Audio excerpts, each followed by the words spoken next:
Assalamualaikum warahmatullahi wabarakatuh. Waalaikumsalam warahmatullahi wabarakatuh. Alhamdulillahirabbil alamin wa bihi nasta'in ala umuri dunya waddin.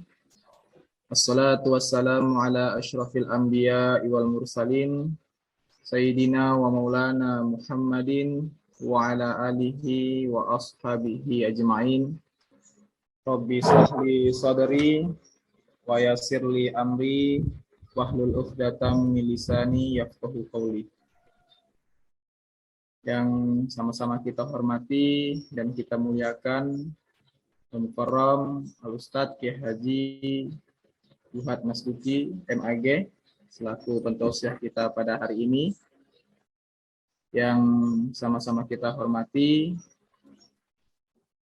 Ketua Pembina Yayasan Muslim Jambi Ayahanda Lutfi Lubihanto, serta yang sama-sama kita hormati Ketua Umum Yayasan Muslim Jambi Ibunda Arijani Lasmawati, serta yang kami hormati Bapak Ibu guru, staf, dan karyawan Sekolah Islam Al-Azhar 57 Jambi.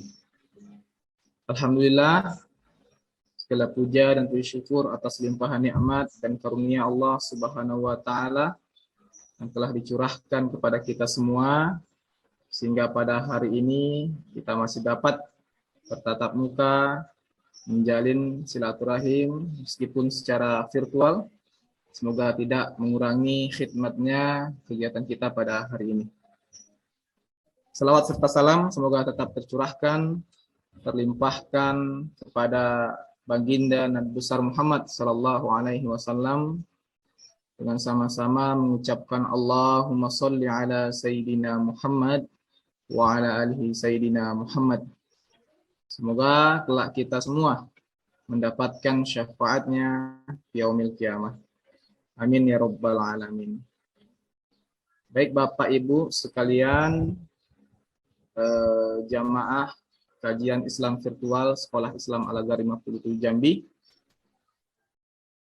Alhamdulillah hari ini kita dapat melanjuti kegiatan kajian kita, yang mana tema kita hari ini yaitu malam Lailatul Qadar. Nah, nanti insyaallah Ustadz akan menjelaskan terkait tentang amalan-amalan agar kita dapat mendapatkan malam Lailatul Qadar di bulan yang penuh berkah ini. Baik Bapak Ibu sekalian, sebelum kita memulai kegiatan kita, kajian kita pada hari ini, mari sama-sama kita awali dengan membacakan basmalah. Bismillahirrahmanirrahim.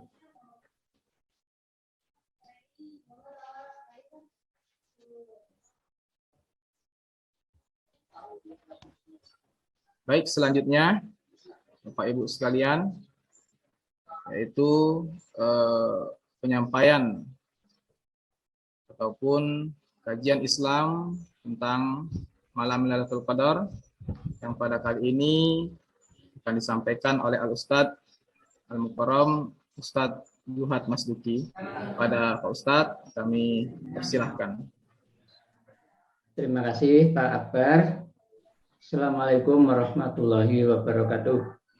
Waalaikumsalam warahmatullahi wabarakatuh. Alhamdulillah wa syukurillah wa la haula wa la quwata illa billahil aliyyil azim. Yang saya hormati Ketua Pembina Yayasan Muslim Jambi Bapak Lutfi Lubihanto, yang kita hormati Ketua Umum Yayasan Muslim Jambi Ibu Aryani Lasmawati MPSI Psikolog, seluruh keluarga besar Yayasan Muslim Jambi dan Sekolah Islam Al-Azhar 57 Jambi. Alhamdulillah pagi ini kita bisa bertemu lagi untuk mengadakan kajian rutin kita. Kajian Islami virtual Sekolah Islam Al-Azhar 57 Jambi. Materi yang dipilih untuk hari ini adalah materi yang ketiga dari teologi bahasan Tarhib Ramadan, yaitu menyongsong datangnya malam Lailatul Qadar. Kita akan bicara malam Lailatul Qadar dan amalan-amalan apa yang perlu kita lakukan untuk mendapat malam Lailatul Qadar itu. Kalau kita kembali ke Al-Quran, berdasarkan beberapa pernyataan dalam Al-Quran, bahwa ada satu malam yang bernama malam Lailatul Qadar. Disebut di surat Al-Qadr ayat 1 misalnya. Inna anzalnahu fi lailatul qadr. Dan malam Lailatul Qadar itu adalah malam yang penuh berkah. Di mana dijelaskan atau ditetapkan segala urusan besar dengan penuh kebijaksanaan. Ini disebut di surat Ad-Dukhan ayat 3. Allah berfirman, Inna anzalnahu fi lailatin mubarakah. Fiha yufraku kullu amrin hakim. Kami telah menurunkan Al-Quran itu pada malam yang penuh berkah.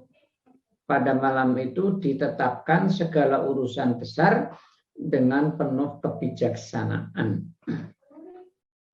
Malam Lailatul Qadar ini juga menurut informasi Al-Quran turun pada bulan Ramadan.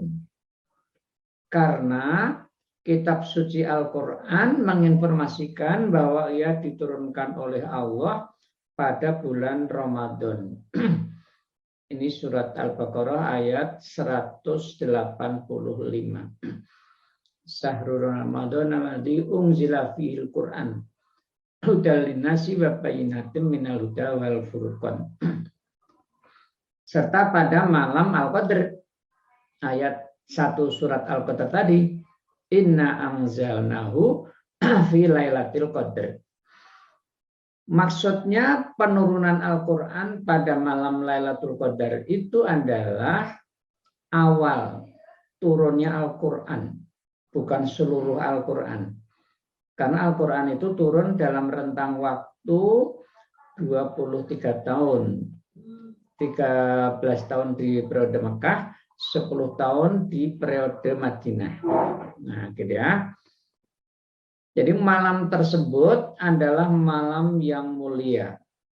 Tidak mudah diketahui betapa besar kemuliaannya.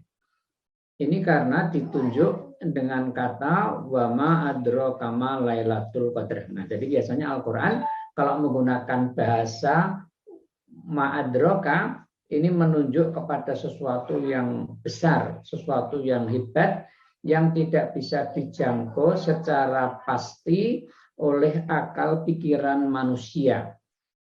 Ini bukan termasuk masalah biasa, masalah yang luar biasa, suprarasional.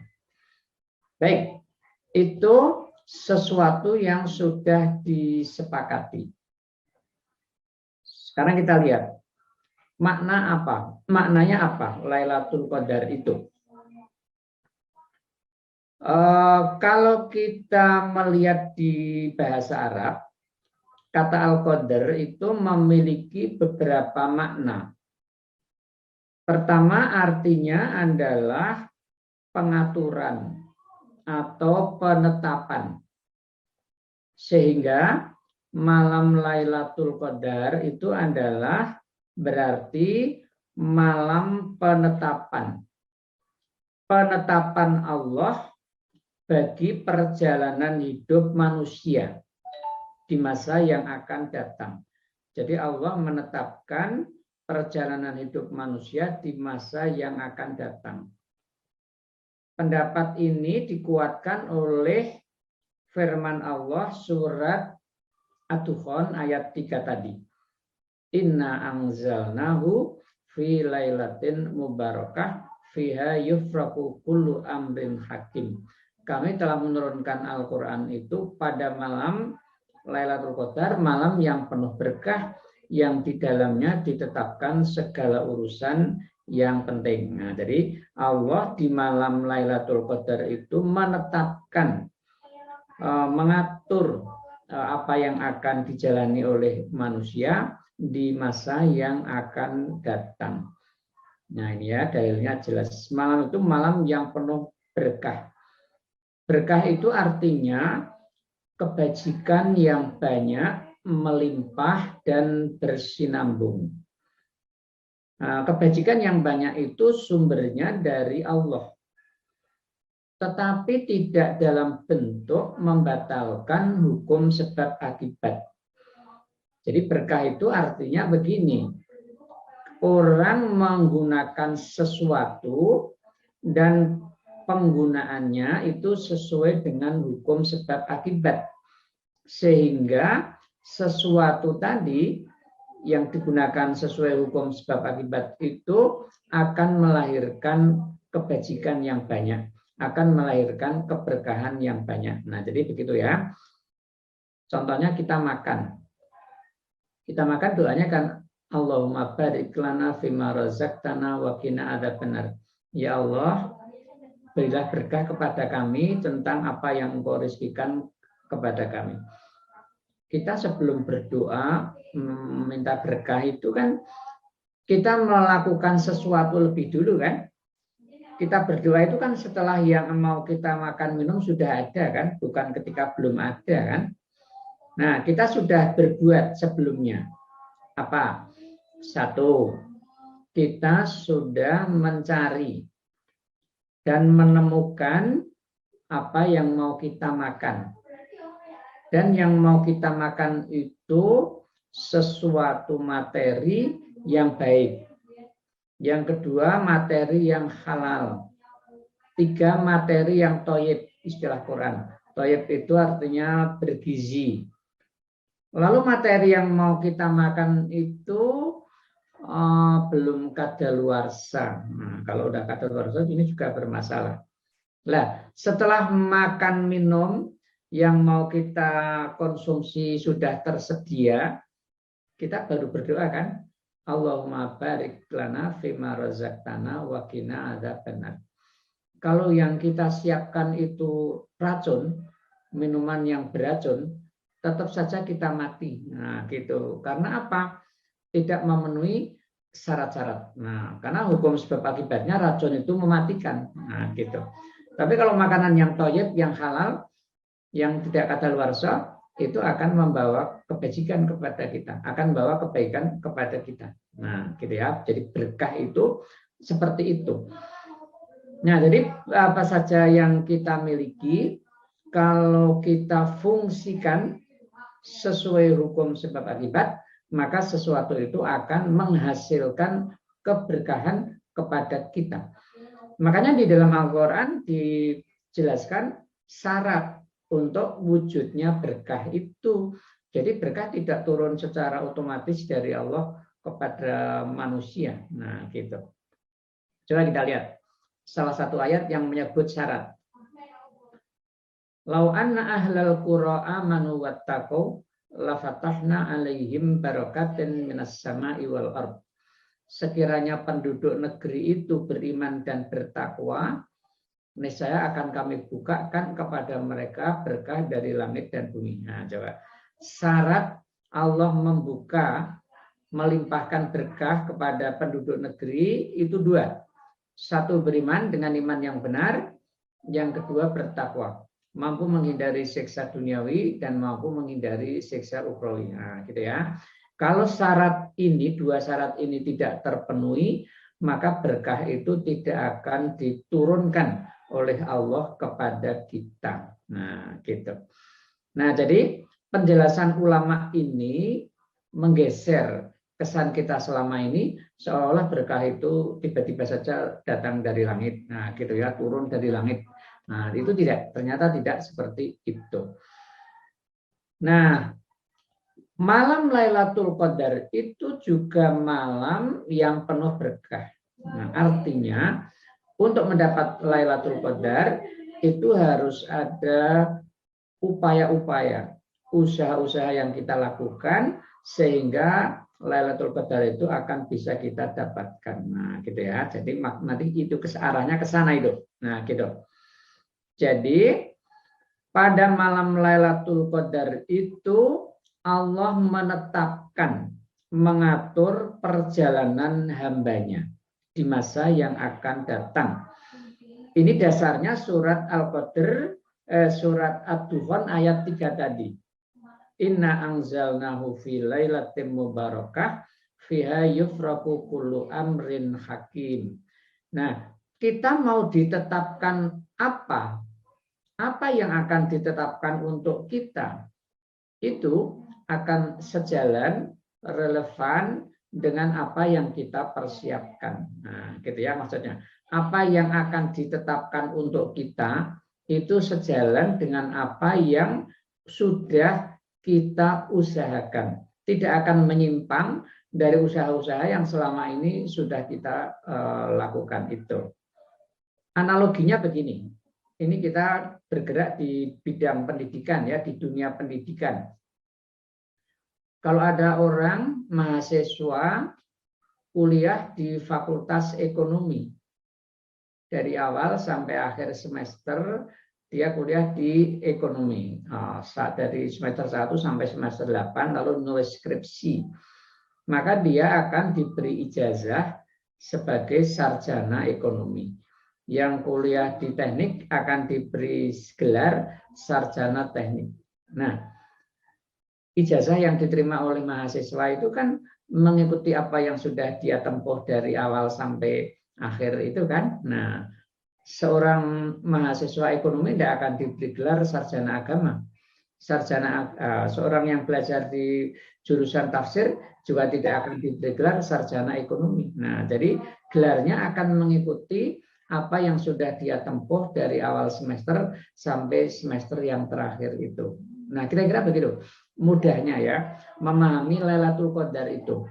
Kita ini mau ditetapkan sebagai apa atau ditetapkan mau apa, itu akan sangat bergantung kepada usaha-usaha yang sudah kita lakukan di depan. Nah, tidak akan menyimpang dari itu. Kalau yang kita lakukan itu amal kebaikan, nah itu kita nanti akan ditetapkan, diatur di masa depan itu sesuai dengan kebaikan-kebaikan yang sudah kita lakukan tadi itu. Nah, jadi kalau yang dilakukan amal keburukan, ya dia akan ditentukan sesuai keburukan yang sudah dilakukan itu. Nah, kira-kira begitu.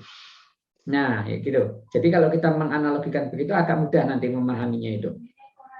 Jadi malam penetapan, malam pengaturan. Nah, ini sesuai dengan surat Ad-Dukhan ayat 3 tadi. Nah, ada ulama yang mengatakan bahwa pengaturan dan penetapan itu selama setahun yang akan datang. Tapi ini pendapatnya, pendapat.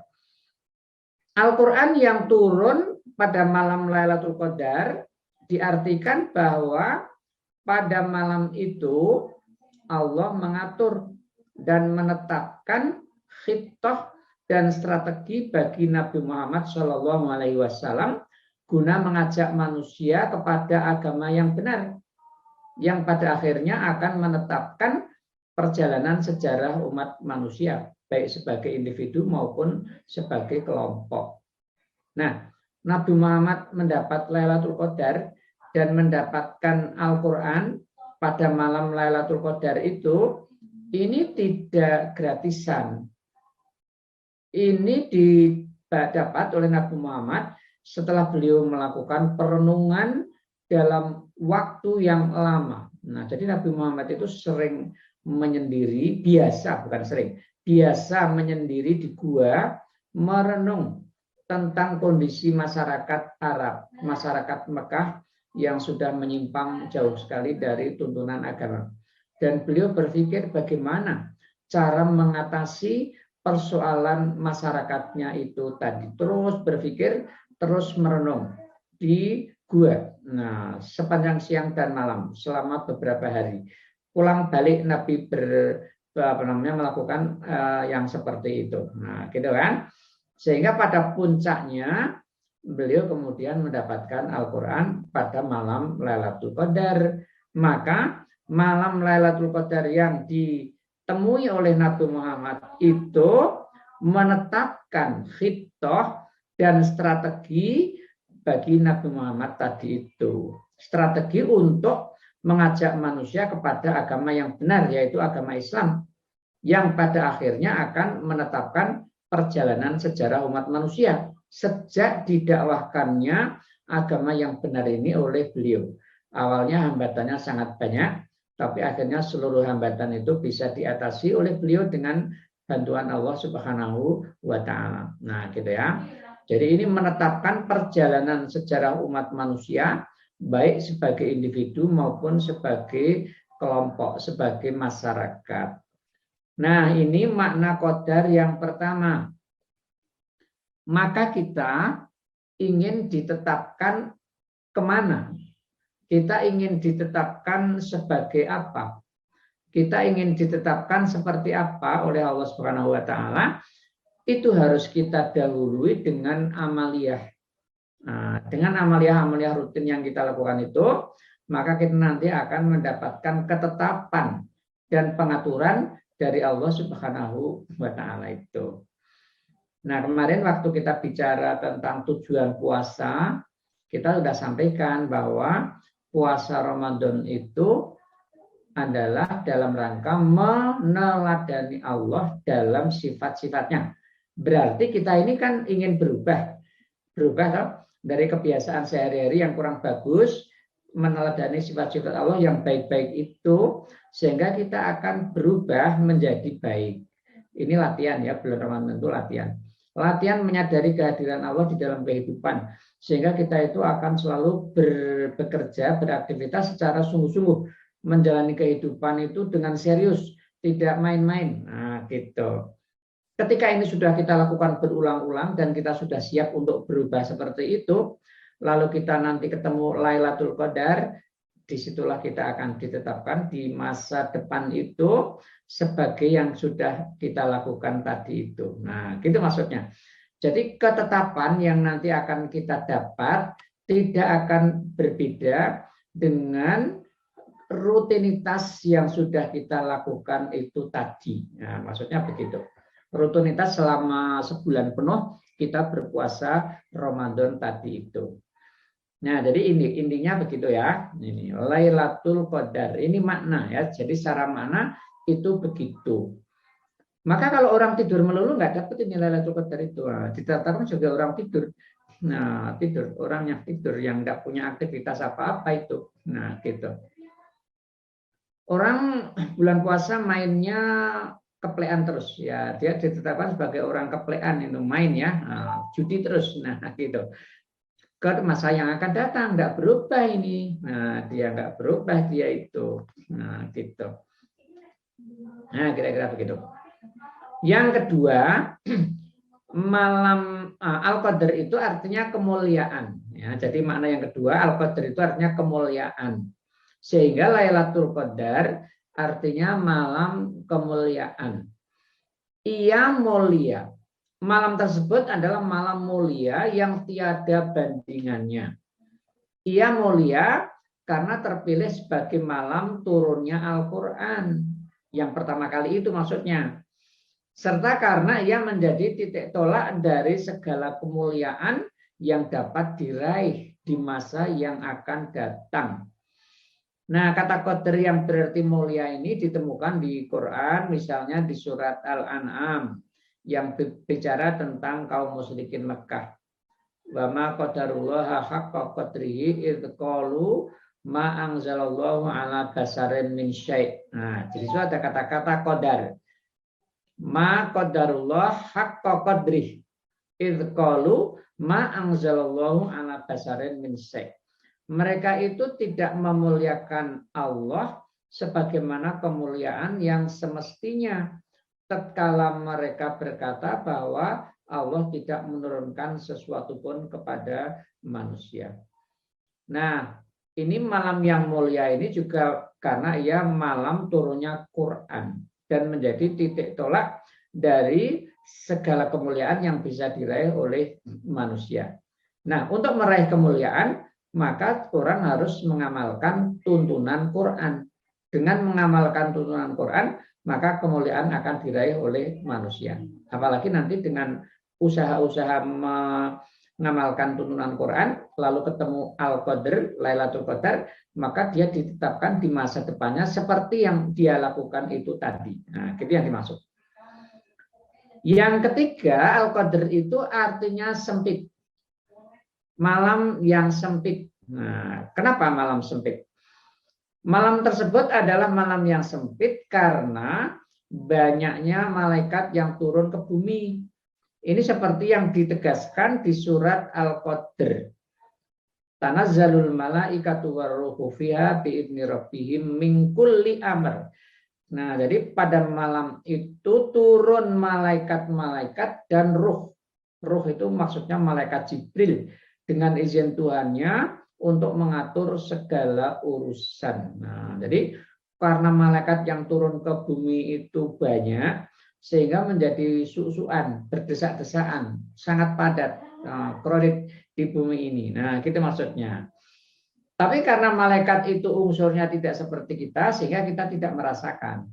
Tapi sebenarnya waktu malam itu malam yang penuh sesak. Nah, gitu, berjubel-jubel di situ karena banyaknya malaikat. Nah, kata Al-Qadr yang berarti sempit ini juga digunakan Al-Quran antara lain dalam surat Ar-Ra'd. Misalnya Allah berfirman, Allahu yabsutur rizqa liman yasha wa yakdir. Ini artinya Allah menyempitkan. Yakdir itu artinya menyempitkan. Allah itu melapangkan dan menyempitkan rezeki bagi hambanya yang dikehendakinya. Nah, gitu ya. Jadi Allah, apakah hamba itu sempit rezekinya ataukah lapang rezekinya, itu semuanya atas kehendak Allah Subhanahu wa taala. Dan kehendak Allah itu tercermin pada sunatullah yang ditetapkan. Nah, orang untuk rezekinya lapang itu ada sunatullahnya, ada hukum-hukum sebab akibatnya. Orang untuk rezekinya sempit itu juga ada sunatullahnya. Anda hukum sebab akibat yang mengantar kepada rezekinya itu sempit. Nah, jadi ini bukan tindakan secara sepihak dari Allah kepada manusia. Kalau kita ingin lapang dadanya, lapang rezekinya, ada rumusnya. Kalau itu kita ikuti rumusnya, kita akan lapang rezeki kita. Kalau kita mau rezekinya sempit, ada juga rumusnya. Kalau itu kita tempuh, rezeki kita akan menjadi sempit. Nah, gitu. Jadi yang dikehendaki Allah itu, tapi maksudnya ini kehendak yang tercermin pada sunatullah yang ditetapkan oleh Allah Subhanahu wa taala. Nah, gitu ya, memahaminya ini. Jangan dipahami letter seolah-olah ini Allah secara sepihak membuat rezeki kita lapang atau Allah secara sepihak membuat rezeki kita itu sempit. Nah, jadi kata Al-Qadr digunakan Quran seperti itu. Nah, Lailatul Qadar ada malam yang sempit karena banyaknya malaikat yang turun ke bumi tadi itu. Nah, gitu ya. Ada 3 arti kalau begitu. Malam penetapan dan pengaturan, malam kemuliaan, lalu malam yang sempit. Ketiga arti ini pada hakikatnya dapat menjadi benar. Karena bukankah malam tersebut adalah malam mulia yang bila dapat diraih maka ia menetapkan masa depan manusia. Dan bahwa pada malam itu malaikat-malaikat turun ke bumi membawa kedamaian dan ketenangan kepada manusia. Namun demikian, itu kita harus melakukan satu amaliyah yang mendukung supaya kita mendapatkan kemuliaan tadi itu. Nah, gitu. Jadi ini setiap Ramadan nanti akan ada satu malam yang disebut malam Lailatul Qadar. Dan ini lebih spesifik turunnya itu di sepertiga malam yang terakhir. Sesuai sabda Nabi, taharrau Lailatul Qadri fil asril awakhir min Ramadan. Carilah malam Lailatul Qadar itu pada 10 malam yang terakhir. Ya, jadi mulai malam 21 ya sampai malam yang terakhir. Ya, itu mencarinya di sana. Maka Rasulullah kalau sudah masuk sepertiga malam yang akhir, ibadahnya lebih rajin dibanding sebelumnya. Iktikafnya lebih kencang dibanding sebelumnya. Nah, gitu ya. Ini malam Lailatul Qadar terjadi pada sepertiga malam yang terakhir. Dan Rasulullah juga menganjurkan umatnya untuk mempersiapkan jiwa menyambut malam itu. Ya, khususnya pada malam-malam sepertiga malam yang terakhir tadi itu. Nah, ya 10 malam yang terakhir itu. Nah, marilah nanti apa yang disampaikan Rasulullah ini kita laksanakan dengan baik supaya kita bisa mendapatkan malam Lailatul Qadar. Sehingga kita akan ditetapkan di masa yang akan datang itu sesuai persiapan-persiapan yang telah kita lakukan. Nah, gitu. Nah, tadi kita sudah sampaikan bahwa malam Lailatul Qadar itu terjadinya di bulan Ramadan. Ya, bulan Ramadan ini menjadi bulan kehadirannya. Kenapa? Karena bulan ini adalah bulan penyucian jiwa. Jadi nanti ada syarat-syaratnya, diantaranya adalah kesucian jiwa dari yang berpuasa. Nah, penyucian jiwa itu dilakukan lebih spesifik pada bulan Ramadan. Dan itu pula sebabnya sehingga ia diduga oleh Rasulullah datang pada 10 malam yang terakhir di bulan Ramadan. Kenapa?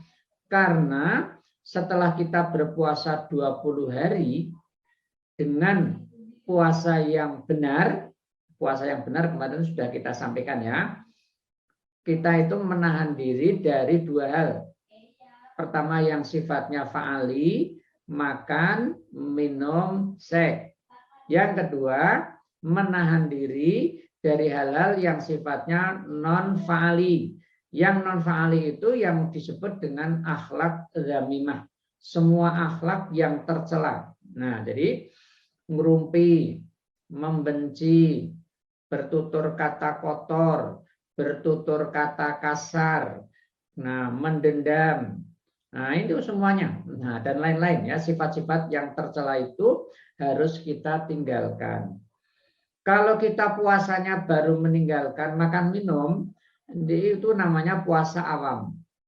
Kalau kita sudah bisa meninggalkan akhlak tercela, kita masuk dalam puasa khawas. Puasanya orang-orang spesial. Kalau kita sudah bisa lebih tinggi dari itu, puasanya khawasul khawas, orang yang super spesial. Nah, kira-kira begitu. Nah, teorinya begitu. Nah, jadi malam Lailatul Qadar itu terjadinya di sepertiga yang akhir. Karena harapannya orang yang puasa Ramadan sampai 20 hari dengan puasa yang benar, meninggalkan yang fa'ali dan non-fa'ali. Ya, dua-duanya loh ini. Maka diharapkan dia sudah mendapatkan tingkat kebersihan jiwa yang memungkinkan dia ketemu dengan Lailatul Qadar. Nah, gitu maksudnya. Kalau tidak mendapat kesucian jiwa juga tidak bisa dia ketemu dengan Lailatul Qadar. Ini tamu agung yang untuk menemuinya itu dibutuhkan persyaratan-persyaratan. Sama dengan begini ya, analogi lagi. Kalau ada seorang presiden datang ke suatu tempat, semua orang di situ ingin salaman sama presiden, ya kan? Ingin salaman atau mungkin malah ingin berdialog sama Pak Presiden. Tapi kan tidak bisa, tidak semua orang bisa bertatap muka, bisa salaman, bisa berbicara dengan presiden. Yang bisa hanya orang-orang tertentu saja yang sudah mempunyai makom tertentu. Nah, kira-kira begitu ibaratnya itu. Nah, gitu. Kalau ada seorang kiai besar datang ke suatu daerah, juga semua orang ingin salaman, toh. Tapi kan juga tidak semua orang bisa kan. Nah, gitu. Orang-orang yang durhaka mungkin nggak bisa ketemu itu. Nah, orang-orang maksiat juga nggak bisa ketemu itu sama kiai itu. Nah, yang ditemui hanya orang-orang tertentu saja. Yang apalagi yang bisa berdialog itu hanya orang-orang tertentu saja. Nah, gitu loh gambarannya itu. kita ini karena bergerak di pendidikan, kalau dengan analogi-analogi itu kita lebih mudah ya untuk memahami ya, lebih mudah untuk memahami. Nah, jadi untuk mendapat Lailatul Qadar itu ada persyaratan ini. Tingkat kebersihan jiwa. Dan tingkat kebersihan jiwa itu diharapkan orang yang sudah puasa sampai hari ke-20. Tetapi dengan catatan puasanya puasa yang beneran. Nah, meninggalkan dua perkara. Yang fa'ali, makan minum seks. Yang kedua yang non fa'ali. Nah, gitu ya. Itu harus kita upayakan sejak kita puasa hari pertama sampai puasa hari terakhir begitu. Nah, sehingga kita nanti akan ditetapkan oleh Allah seperti kebiasaan yang sudah kita lakukan itu tadi. Nah, kalau saya sudah puasa mulai hari ini, saya mengikuti mayoritas dunia Islam. Ini catatannya 46 negara sudah mulai puasa tanggal 2. Karena secara ilmiah sekarang ini sudah masuk bulan Ramadan. Nah, berdasarkan hisab hakiki, jadi sudah wujud hilal. Nah, sudah wujud hilal. Walaupun dengan mata belum bisa dilihat itu ya, secara hakiki itu. Baik, jadi itu ya syaratnya. Ini yang harus kita tanamkan pada diri kita dan harus kita tanamkan kepada anak-anak didik kita supaya mereka dapat Lailatul Qadar, supaya ditetapkan di masa depannya itu sesuai kebaikan-kebaikan yang sudah dilakukan tadi itu. Nah, jadi setelah tanggal 20 ya, setelah malam ke-20, nah, setelah hari ke-20. Nah, karena apa? Karena itu diharapkan jiwa manusia yang berpuasa selama 20 hari sebelumnya telah mencapai satu tingkat kesadaran dan kesucian yang memungkinkan malam mulia itu berkenan mampir menemuinya. Dan itu pula sebabnya Rasulullah menganjurkan sekaligus mempraktekkan. Bukan hanya menganjurkan, beliau melakukan iktikaf, berdiam diri dan merenung di masjid pada 10 hari terakhir pada bulan Ramadan. Nah, merenung ini bisa berkaitan dengan masalah pribadinya dan keluarganya, bisa juga merenung ini berkaitan dengan masalah umat karena beliau adalah pemimpin umatnya. Nah, jadi bisa dua hal yang kita itu melakukan introspeksi dan koreksi diri. Orang yang tidak mau melakukan introspeksi dan koreksi diri, ini termasuk orang yang sombong dan hatinya tertutup. Apalagi kalau orang merasa paling benar. Nah, ini hatinya tertutup. Dia tidak akan dapat malam Lailatul Qadar. Nah, jadi kita iktikaf itu, kita melakukan introspeksi dan koreksi diri. Kita apa istilahnya itu? Melihat apa yang kurang dari kita. Apa yang masih perlu kita tingkatkan. Kesalahan-kesalahan apa yang kita buat terhadap diri sendiri maupun terhadap orang lain. Lalu kita berusaha untuk mengoreksi kekeliruan-kekeliruan itu. Nah, gitu kan? Berarti kita ada usaha untuk baik di situ. Nah, itu fungsi dari iktikaf. Nah, kita di situ melakukan namanya ikhtisab, self examination.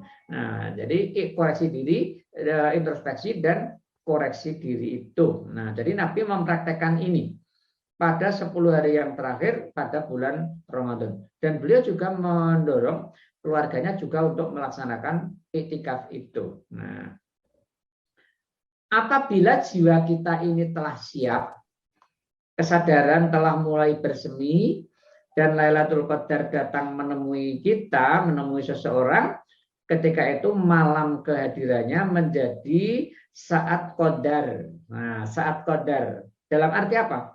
Saat menentukan bagi perjalanan sejarah hidupnya pada masa-masa mendatang. Ini loh maksudnya. Nah, maka harus diawali dari melakukan sesuatu tadi itu.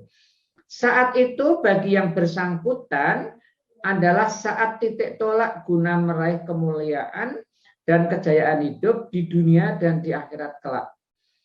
Dan sejak saat itu, malaikat akan turun guna menyertai dan membimbingnya menuju kebaikan sampai terbit fajar kehidupannya yang baru kelak di kemudian hari. Bukan hanya sampai esok hari itu, tapi sampai masa depan yang jauh yang lebih panjang.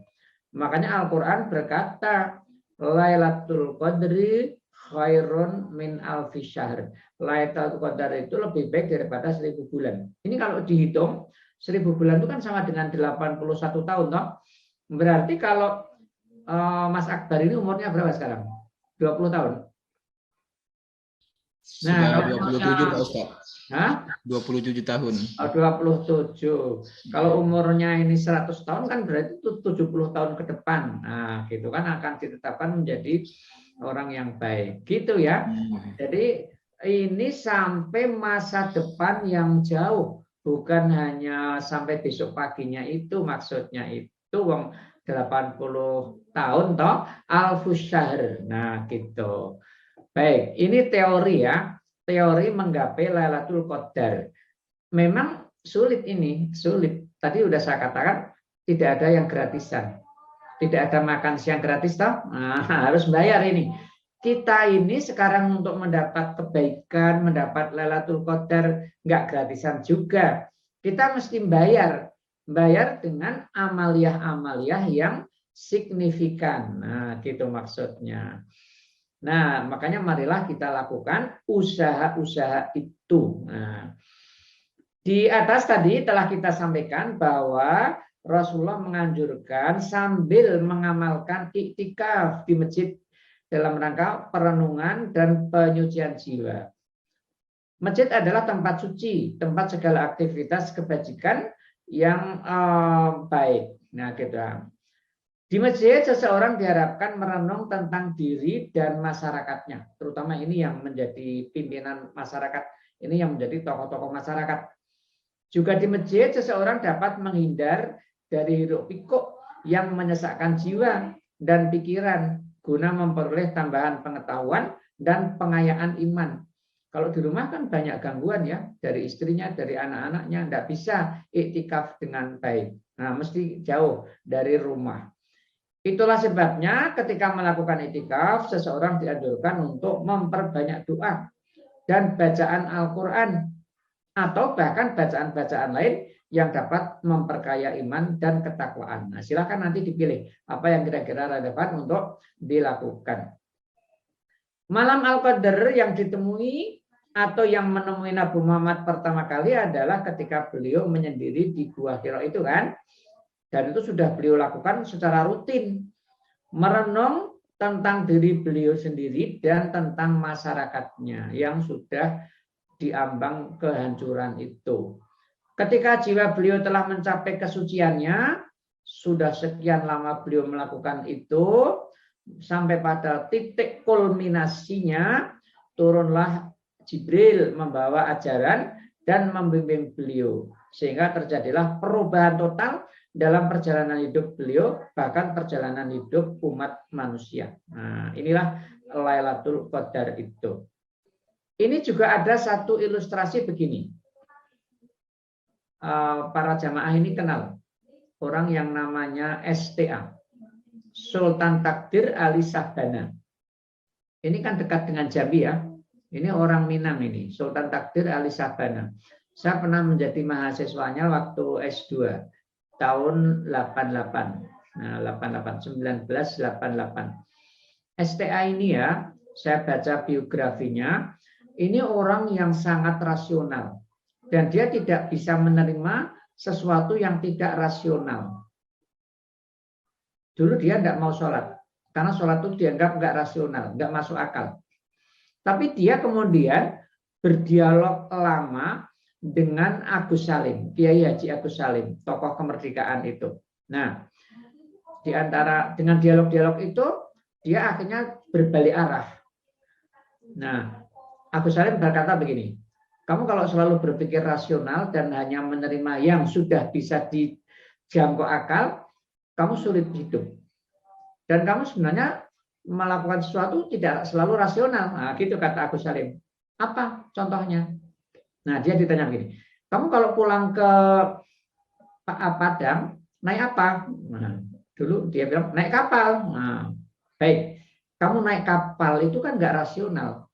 Setelah kamu masuk di kapal, kamu ada di dek kapal, kamu kan nggak rasional lagi. Kamu kan sudah pasrah toh pada nakoda. Nah, coba apa kamu tahu? kalau nakoda itu membelokkan kapalnya misalnya ke arah Kalimantan? Kan nggak tahu juga kamu. Apa kamu tahu nanti kalau di tengah laut itu ada ombak besar dan bisa membalikkan kapal yang kamu tumpangi? Kan nggak tahu juga tuh kamu. Nah, kamu kan nggak rasional sebenarnya naik kapal itu. Nah, gitu dihadapkan pada seperti itu. Nah, akhirnya dialog bertahun-tahun dengan Sultan, dengan siapa? Kiai Haji Agus Salim itu, dia kemudian berbalik.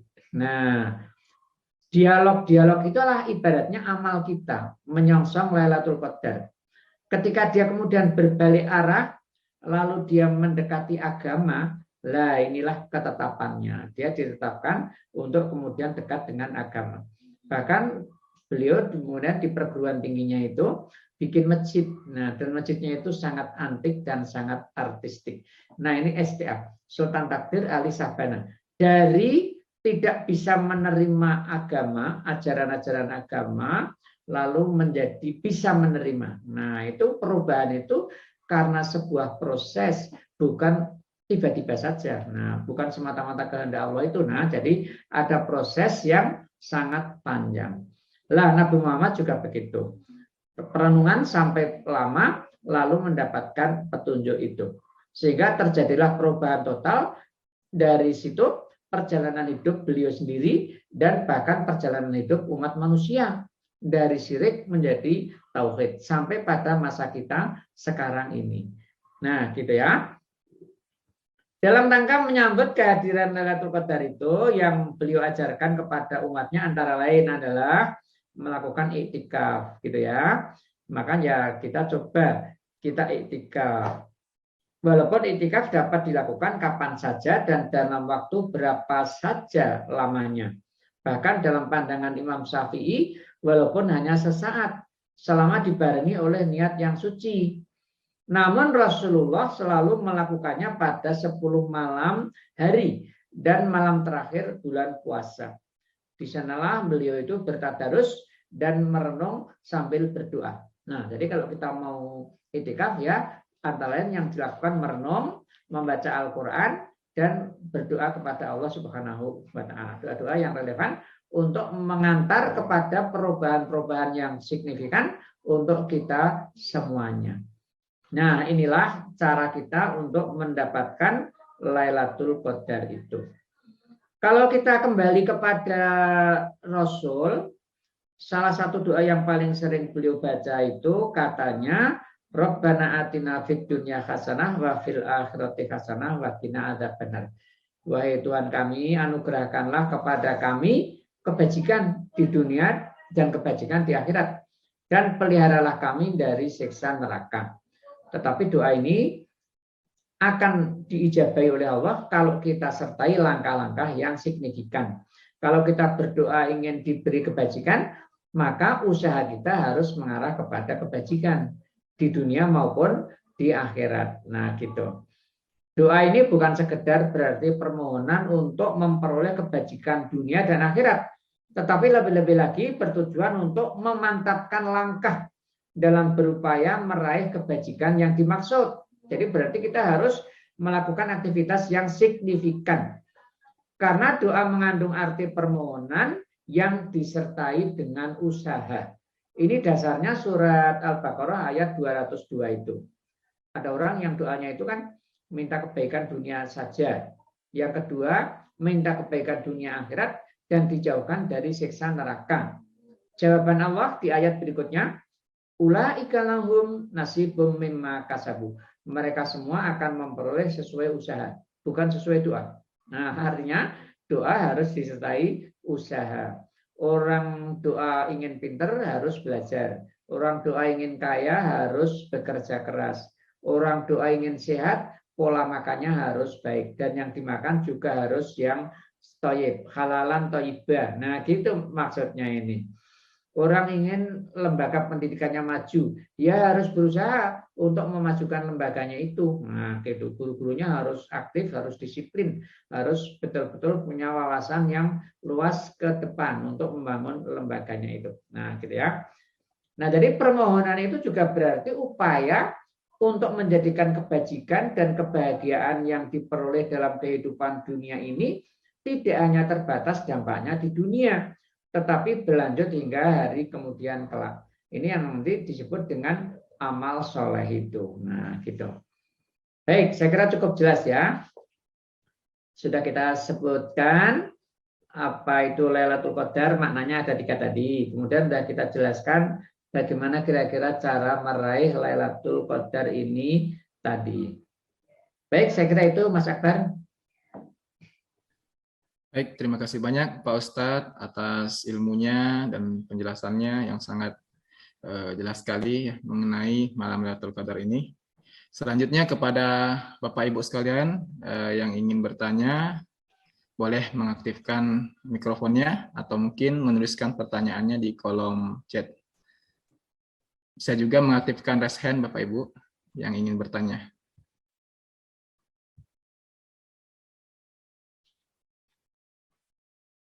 Baik, kepada Bapak Elvis Priadi. Silakan Pak. Ya, alhamdulillah, terima kasih Pak Akbar. Assalamualaikum warahmatullahi wabarakatuh, Ustaz. Waalaikumsalam. Ya, terima kasih Ustaz penjelasannya. Saya dapat ilmu tentang apa itu Lailatul Qadar dan saya juga dapat ilmu tentang persiapan langkah-langkah yang harus disiapkan untuk menggapai Lailatul Qadar. Begini Ustaz, di Indonesia ini sudah sering terjadi perbedaan pelaksanaan awal Ramadan. Nah, ini saya pikir akan berdampak pada turunnya malam Lailatul Qadar itu. Karena sebagian saudara kita sudah memulai puasa 1 Ramadan, sementara sebagian lain belum memulai. Nah, nanti pas tanggal 21 Ramadan, tanggal ganjil-ganjilnya, itu akan terjadi perbedaan. Itu bagaimana Ustaz? Lailatul Qadar yang mana yang akan jatuh? Apakah mereka yang duluan menetapkan puasa di 1 Ramadannya atau yang kemudian menetapkan 1 Ramadannya? Karena ketika yang satunya sudah ganjil, yang kelompok yang lain masih genap bilangannya. Demikian Ustaz. Assalamualaikum warahmatullahi wabarakatuh. Ya. Baik, jadi penetapan awal Ramadan ini kan ada 2 metode ya. Kalau yang pertama disebut dalam hadis itu ru'yat. Sumu li ru'yatihi wa aftiru li ru'yatihi. Puasalah kamu karena ru'yat, melihat hilal, dan Syawal berbuka juga karena kamu ru'yat, melihat hilal. Nah, ini saya jelaskan dulu. Kenapa ru'yat? Ini ru'yat ini dalam hadis ada alasan. Karena umat Nabi Muhammad waktu itu umat yang buta huruf, tidak pandai baca tulis. Nah, Nabi bersabda, nahnu kaum ummiyun. As-sahru hakadha wa hakadha wa hakadha. Nah, kami ini umat yang ummi, tidak pandai menghitung dan tidak pandai membaca. 1 bulan itu Nabi membuka tangannya. Begini, begini, begini, 30 hari. Tapi sebulan juga bisa begini, begini. Yang ketiga beliau menyembunyikan 1 ibu jarinya, berarti 29. Nah, kemudian untuk menetapkan awal Ramadan itu dengan ru'yat, sumu li ru'yati. Karena kalau hisab tidak bisa, karena mereka belum tahu ilmu hisab toh. Nah, itu belum tahu ilmu hisab itu. Nah, dalam itu alasan kenapa ru'yat? Itu alasan. Kalau di dalam Al-Quran justru yang didorong itu hisab. Nah, perjalanan benda-benda langit, bumi, matahari, dan bulan itu disebut di Quran lita'lamu adadas sinina wal hisab, agar kamu itu mengetahui tahun-tahun dan juga hitungan-hitungan perjalanan benda-benda itu dihitung. Dan sekarang dengan perkembangan ilmu astronomi, masyarakat dunia sudah bisa menghitung perjalanan matahari, perputaran matahari, perputaran bumi mengelilingi dirinya, dan perputaran bumi mengitari matahari. Nah, sudah bisa dihitung pas sekarang ini. Nah, gitu. Sehingga orang sudah bisa bikin yang namanya kalender. Jadi kalender itu dibuat berdasarkan hisab, bukan berdasarkan ru'yat. Dan hisab ini juga mengantar orang untuk ru'yat. Nah, jadi orang itu sebenarnya sebelum ru'yat hisab dulu. Jadi ru'yat itu hanya semacam ngintip saja itu ya, betul apa tidak kan kita gitu. Baik, jadi saya baca ini beritanya 46 negara di seluruh dunia ini hari ini sudah mulai puasa karena mereka menghitungnya, menetapkannya berdasarkan hisab hakiki. Nah, jadi hilalnya itu sudah ada walaupun itu belum bisa dilihat oleh mata, tapi sudah ada di atas ufuk. Nah, gitu yang dimaksud. Itu sama dengan hari dimulai kan pada jam 12 malam. Ketika jam 12 malam itu masih sekarang. Setelah 12.01 sudah hari besok. Nah, gitu seperti itu. Itu artinya sudah wujud hilal setelah melewati jam 12. Betapapun kecilnya derajat itu. Nah, ini dampaknya dengan yang puasanya hari Ahad tentu pada hitungan malam ganjil-ganjilnya itu kan. Nah, tentu akan berdampak ke sana. Nah, jadi ini sifatnya ijtihadi yang namanya hisab dan ru'yat. Kalau kita membaca bukunya Yusuf Qaradawi dari 8 prinsip memahami hadis, ini salah satu prinsipnya itu memahami hadis itu ini yang dia sebut adalah penetapan awal Ramadan dan penetapan 1 Syawal. Jadi kata Qaradawi, hisab dan ru'yat itu metode. Nah, jadi metode. Karena ini metode, pertanyaannya mana yang digunakan? Jawabnya adalah mana di antara dua itu yang tingkat akurasinya itu lebih tinggi. Nah, karena sekarang ini orang ilmunya sudah lumayan tingginya, ya maka mereka lebih memilih pada hisab. Karena tingkat akurasinya lebih tinggi. Dan kalau salah bisa dikoreksi, bisa diteliti ulang. Ya, itu kalau terjadi kesalahan itu bisa dikoreksi dan bisa diteliti ulang. Nah, itu antara lain. Nah, jadi ini sifatnya ijtihadi ya. Ijtihadi itu artinya hasil usaha manusia. Ini bukan salah mutlak, bukan benar mutlak. Jadi hasil ijtihadi. Makanya kalau pertimbangan-pertimbangan para astronom, ya pertimbangan ilmu pengetahuan tadi itu. Loh, sekarang ini orang bisa ngitung gerhana atau sampai pada detiknya sudah bisa dihitung. Jam berapa, kemudian menit berapa, nah kemudian detik berapa sudah bisa dihitung dan rata-rata mendekati kebenaran. Nah gitu. Kalaupun selisih itu hanya sedikit sekali. Baik, termasuk Saudi Arabia puasa hari ini. Kalau Pak Kores siap bilang, kalau antara satu negara dengan negara lain itu selisihnya hanya jam, maka antara dua negara itu puasa pada hari yang sama.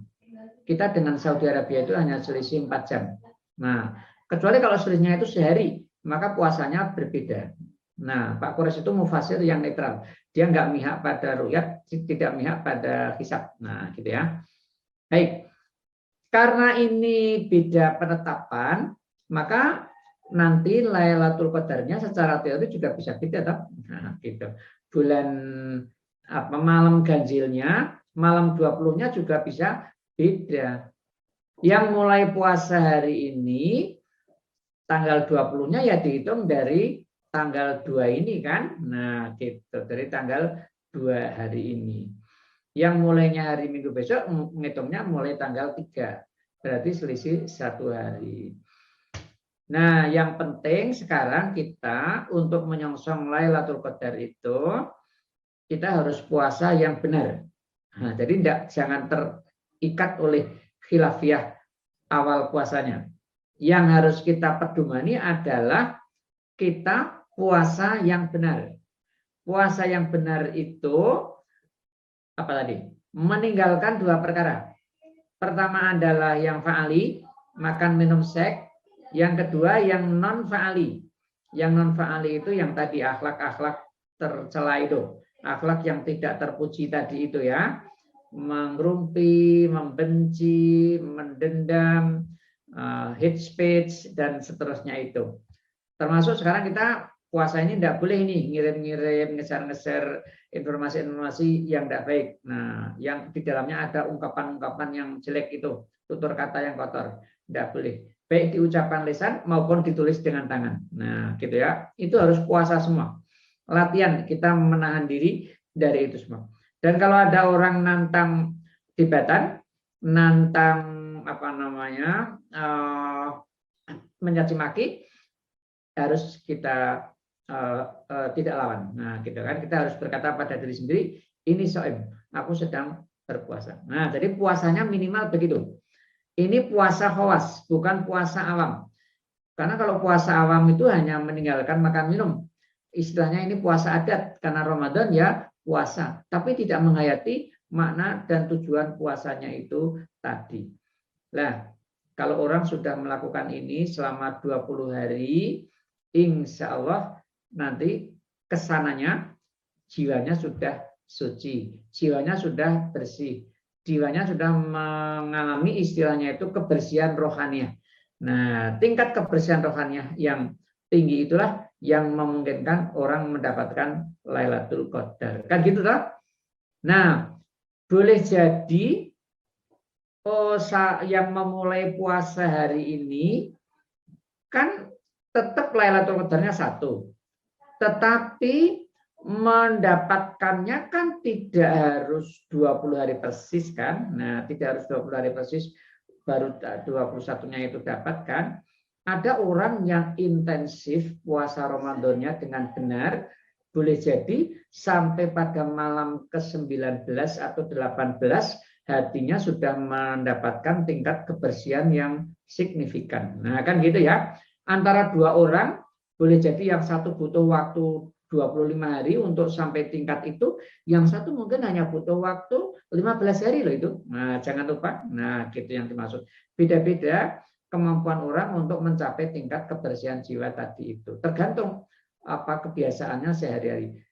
Orang yang biasa main judi dengan orang yang biasa melakukan amal kebajikan. Ketika sama-sama diarahkan kepada kebersihan jiwa, masa yang dibutuhkan berbeda antara dua orang itu tadi. Siswa yang banyak bolos dan siswa yang rajin, ketika diarahkan pada satu kebaikan, masa yang dibutuhkan itu juga berbeda. Nah, jadi kita jangan giur dengan perbedaannya, tetapi yang penting usaha mencapai tingkat kebersihannya itu. Nah, gitu kan? Nah, orang belajar itu untuk membaca satu buku, ada orang yang butuh waktu berbulan-bulan. Tapi ada orang yang mungkin baca sebulan sudah selesai. Nah, gitu. Selesai dan dia paham apa yang dia baca itu. Nah, jadi kemampuan orang untuk mencapai tingkat kebersihan jiwa itu berbeda-beda. Yang dipentingkan adalah mencapai tingkat kebersihan jiwa, bukan harinya. Nah, jadi bukan harinya. Hanya memang diprediksi oleh Rasul itu 10 malam terakhir. Nah, kenapa?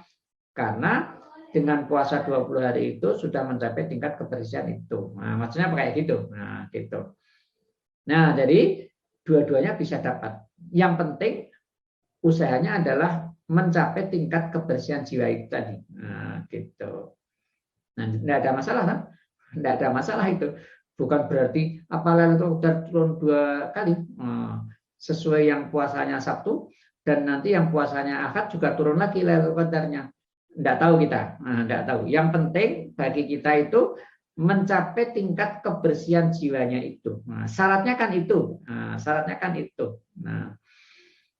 Nah, kalau itu syarat itu terpenuhi, insya Allah walaupun belum puasa 20 hari, karena sudah mencapai tingkat kebersihan jiwa, tetap saja orang bisa mendapatkan Lailatul Qadar. Nah, gitu. Loh, kan gitu kira-kira. Nah, gitu. Baik, saya kira itu. Terima kasih Ustaz penjelasannya.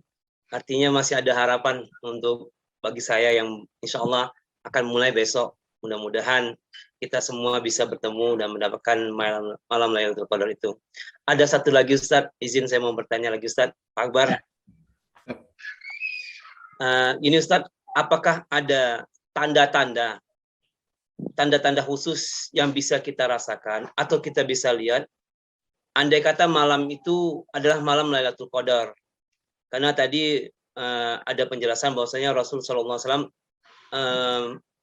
mengingatkan umatnya kita semua untuk memperbanyak ibadah di sepertiga malam. Nah, andai kata kita sedang melaksanakan sholat taubat atau sholat sunnah lainnya atau sedang membaca Quran, apakah kita akan tahu bagaimana atau ciri-cirinya lah yang kita rasakan bahwasanya barusan terjadi yang waktu yang sempit tadi itu adalah malam Lailatul Qadar yang sudah kita lewati. Demikian Ustaz. Menurut mayoritas ulama, tanda-tanda yang sifatnya fisik itu tidak ada. Jadi tanda-tanda turunnya Lailatul Qadar yang sifatnya fisik tidak ada. Misalnya pohon-pohon sujud, kemudian anginnya tidak kencang, nah itu tidak bisa dijadikan. Itu pendapat yang subjektif. Nah, kira-kira pendapat yang subjektif. Kalau kita mau lihat indikator orang yang dapat Lailatul Qadar, indikatornya adalah perubahan. Nah, indikatornya perubahan. Coba lihat. Kita puasa itu kan meneladani Allah dalam sifat-sifatnya kan? 99 sifat. Nah, coba. Yang kita teladani misalnya apa? Allah itu kudus, maha suci. Kalau ini mau kita teladani kan kita itu harus membersihkan diri kita lahir batin. Lahir batin. Dan kita harus terus-menerus mengembangkan diri kita dan selalu berusaha tampil baik, tampil benar, dan tampil indah. Sehingga kesimpulannya kalau kita mau nyontoh Allah ini, kita harus meminimalisir dosa atau tidak melakukan dosa sama sekali. Nah, gitu kan? Berarti kalau kita sudah berusaha seperti ini di bulan Ramadan, biasanya kalau ngajar ini ngajar kan harusnya masuk jam 7 ya. Dia datangnya 7:15. Selalu telat ini guru ini, kan gitu. Nah, sekarang Lailatul Qadar, sekarang dia puasa ini karena mendapat kesadaran baru, merasa diawasi oleh Allah Subhanahu wa taala, dia merubah sendiri. Seperempat jam yang selalu dia courting itu selama bertahun-tahun sekarang tidak. Nah, sekarang dia bisa datang jam 7. Nah, sudah begitu terus-menerus di bulan Ramadan. Nanti dapat Lailatul Qadar. Berarti indikatornya setelah bulan Ramadan dia menjadi orang yang lebih disiplin dibanding masa-masa sebelumnya. Kan gitu ya. Tadinya itu suka telat nih kalau datang ke sekolah ini. Oh, sekarang enggak lagi nih. Nah, kan gitu. Ini ada guru biasanya itu suka melakukan marah pada anak didiknya itu. Anak didiknya hanya salah-salah kecil tapi marahnya luar biasa. Nah, gitu, emosional. Lalu dia sadar ini nyontoh Allah itu yang afun itu. Allah Maha Pemaaf. Nah, dan orang lapang dada untuk memaafkan. Apalagi ini guru mendidik anak. Anak ini kan bervariasi ya karakternya itu. Nah, kita harus paham 1-2 anak yang seperti itu. Nah, harus kita arahkan, kita didik yang baik. Nah, ketika si guru itu kemudian nyontoh Allah dalam sifat afun ini, maka perubahannya setelah dia dapat Lailatul Qadar, nanti setelah Ramadan itu dia menjadi guru yang santun. Nah, sikapnya pada anak-anak didik itu lebih santun, tidak kasar lagi kepada anak-anak didik. Nah, itu indikatornya, Pak. Nah, gitu maksudnya itu. Jadi, kita hanya bisa melihat perubahan sikap dan perilaku pasca Ramadan. Nah, kita bisa simpulkan, oh ini orang kira-kira dapat Lailatul Qadar. Atau dia sendiri mungkin merenungi dirinya, kayaknya bisa dapat Lailatul Qadar karena berubah dari sebelumnya. Nah, gitu kan, berubah dari sebelumnya. Ini yang bisa dipastikan ya, bisa dipastikan. Jadi indikator itu yang kita jadikan sebagai ukuran dapat atau tidak. Kalau suami istri tadinya selalu uring-uringan dalam kehidupan rumah tangga, dan selalu mengedepankan kepentingannya sendiri-sendiri. Nah, setelah dia nyontoh Allah dalam sifat-sifatnya, nah setelah sekarang ini hubungannya lebih baik gitu. Nah, saling mengalah. Nah, tadinya tidak saling mengalah itu. Setelah Ramadan, saling mengalah, saling mendahulukan kepentingan orang lain. Dan suami istri selalu melihat kelebihan pasangannya, bukan melihat kekurangannya, sehingga hidupnya menjadi lebih harmonis.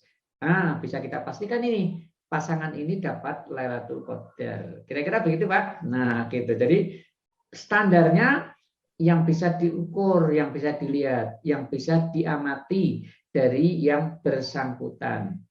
Nah, gitu. Banyak kan ini orang-orang yang berubah. Nah, tadi itu saya beri contoh takdir Ali Sabana tadi. Dari tidak suka agama jadi suka. Ada tokoh lain namanya Anton Medan. Dia penjahat besar, toh? Penjahat besar. Membunuh berapa puluh orang itu. Nah, dia ngaku sendiri, bunuh orang satu mobil itu. Dia dikejar polisi, polisinya nggak bisa nangkap loh itu. Sudah bawa anjing pelacak segala nggak bisa nangkap loh itu. Begitu pinternya dia mengelak. Nah, gitu. Tapi akhirnya dia sadar dapat Lailatul Qadar, berubah 180 derajat. Lalu dia menjadi kiai itu, mendirikan pondok, lalu dia membina santri-santrinya itu. Nah, itu Lailatul Qadar kan, berubah. Ini contoh yang apa namanya drastis ya, drastis seperti itu. Nah, kira-kira begitu Pak LP sini melihatnya itu, ya. Ya, alhamdulillah. Terima kasih Ustaz ilmunya. Terima kasih Pak Akbar kesempatannya. Assalamualaikum warahmatullahi wabarakatuh. Waalaikumsalam warahmatullahi wabarakatuh. Alhamdulillah, terima kasih banyak Hafiz, Pak Ustadz atas penjelasannya, menarik sekali tadi terkait tentang orang-orang yang mendapatkan Lailatul Qadar, Pak Ustadz ya. Jadi setiap orang berbeda-beda Pak Ustadz ya untuk Lailatul Qadar. Karena kan tadi Ustadz katakan siapa yang lebih duluan mencapai tingkat kebersihan jiwa itu ya. Jadi ada kemungkinan setiap orang itu malam Lailatul Qadarnya berbeda-beda Pak Ustadz ya, waktunya gitu. Iya. Baik, alhamdulillah. Bapak Ibu sekalian, mungkin masih ada yang ingin ditanyakan terkait tentang malam Lailatul Qadar, tema kita hari ini, kami persilahkan.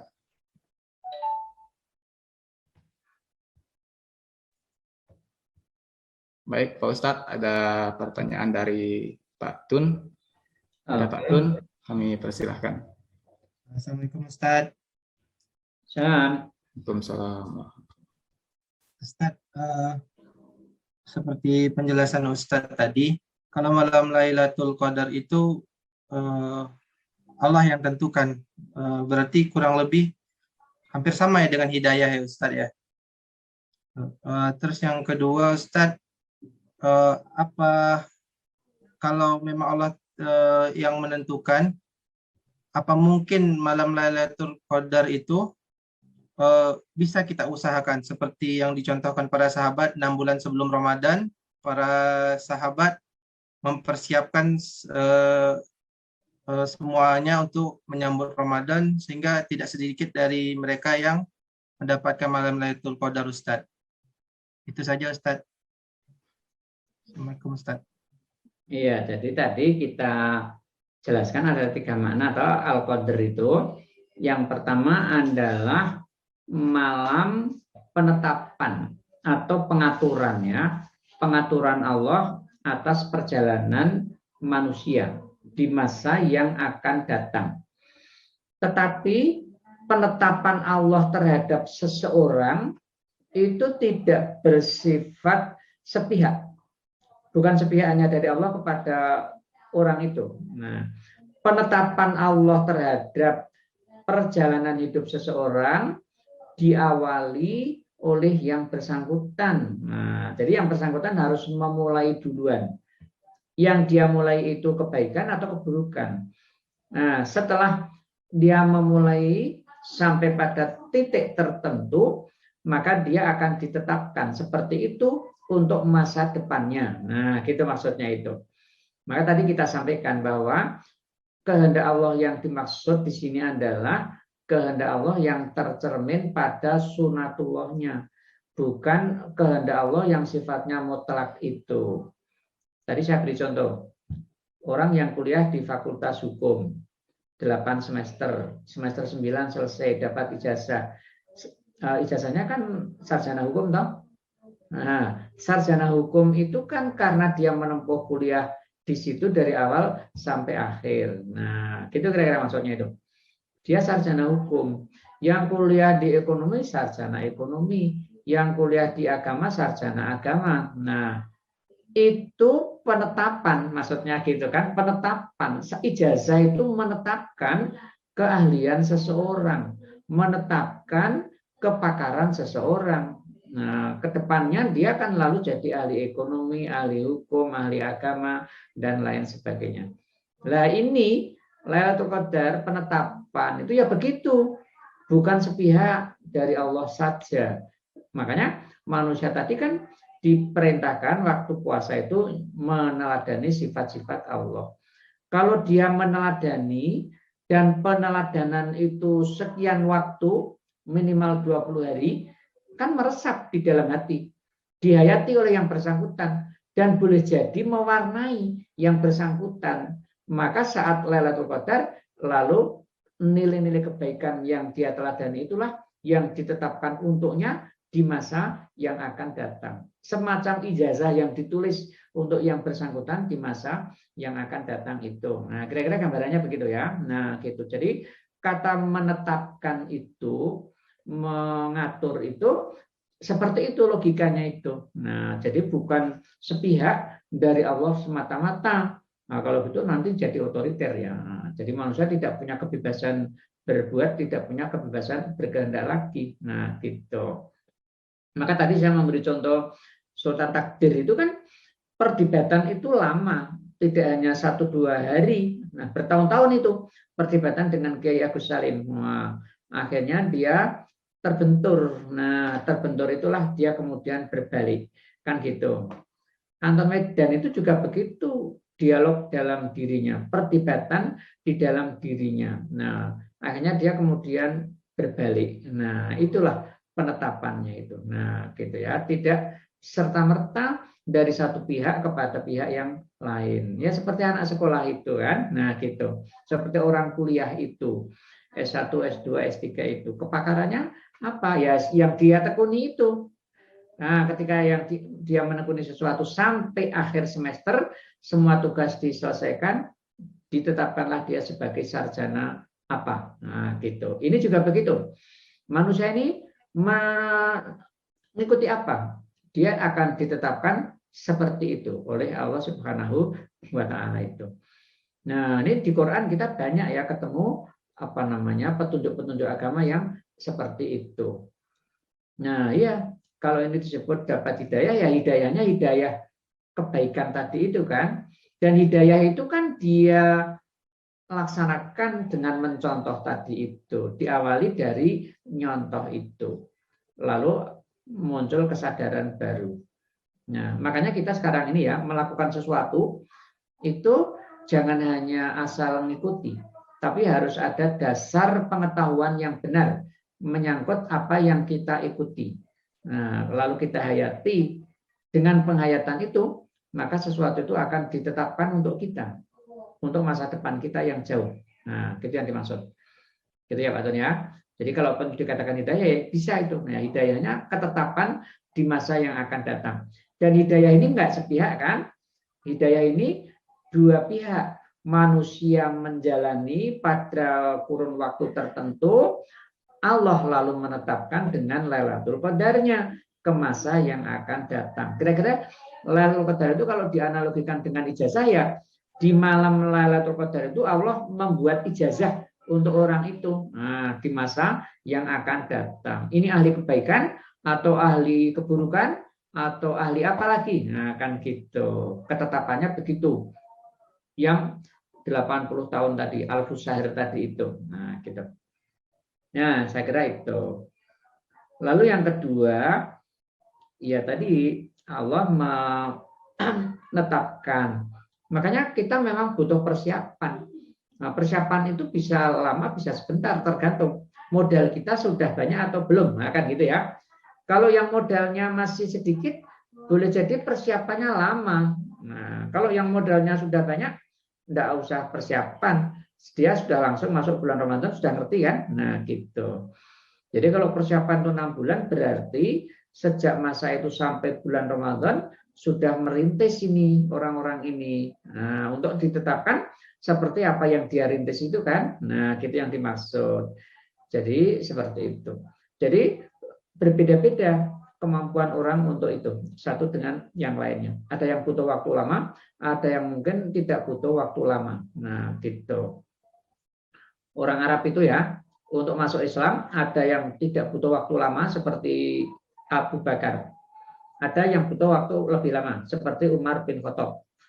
Ada yang butuh waktu lebih lama lagi, seperti Khalid bin Walid. Dia memerangi Nabi dulu, baru setelah itu dia mendapatkan hidayah. Nah, gitu kan. Setelah terbentur-bentur begitu, nah gitu. Abu Sufyan juga lebih lama lagi kan. Dia baru Islam setelah Fathu Mekah, setelah tidak ada alternatif lain kecuali mati. Nah, dia baru masuk Islam. Nah, coba macam-macam ini. Nah, jadi tergantung masing-masing. Nah, jadi kalau sahabat-sahabat itu persiapannya kok lama ya, karena tingkatnya beda-beda tadi itu. Nah, tidak semuanya sama seperti itu. Nah, tapi intinya apa? Penetapan itu berdasarkan apa yang dilakukan oleh yang bersangkutan selama kurun waktu tertentu itu secara konsisten. Baru dia akan ditetapkan seperti itu ke depannya. Nah, ke depannya itu. Kira-kira begitu. Makanya kita di bulan Ramadan harus berusaha untuk sebanyak mungkin bisa meneladani sifat-sifat Allah itu. Nah, sehingga kita ditetapkan menjadi orang yang baik nyontoh Allah itu. Nah, gitu kan. Nah, makanya Asmaul Husna ini perlu kita dalami maknanya. Ini Pak Tun, kalau mau baca Asmaul Husna ada itu tulisan Pak Quraisyhab itu. Judulnya Asmaul Husna. Ada yang terbit satu buku tebal, setebal mushaf Al-Quran. Jadi di situ dijelaskan maknanya apa, apa namanya, kalau kita mau nyontoh, lalu seperti apa, nah, gitu ya, ada itu. Dan di situ banyak dikutip pendapatnya Imam Ghazali. Ada yang diterbitkan tidak satu buku, tapi dibagi 4. Jadi 99 Asmaul Husna itu dibagi 4. Jadi buku kecil-kecil ya, dari kecil silahkan untuk dicari, ada itu. Lewat Google itu bisa dicari. Asmaul Husna, judulnya gitu ya. Ya, saya kira begitu. Ustaz, terima kasih atas penjelasannya, Ustaz. Alhamdulillah, terima kasih Pak Tun, Pak Ustadz atas penjelasannya. Baik Bapak Ibu, jika masih ada yang ingin ditanyakan, kami masih membuka pertanyaan pada Bapak Ibu yang ingin menanyakan terkait kajian kita hari ini tentang malam Lailatul Qadar, atau mungkin di luar tema kita hari ini juga dibolehkan. Mungkin dari Ibu Jamiah, ada Ibu Khatimatul Husna, mungkin ada yang ingin ditanyakan, Bu?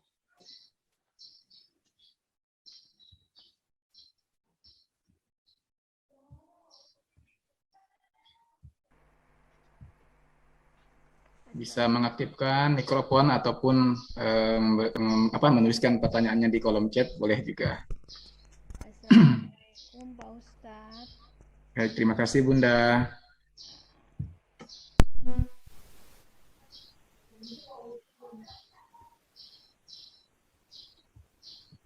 Suaranya enggak kelihatan. Suaranya kurang terdengar, Bun.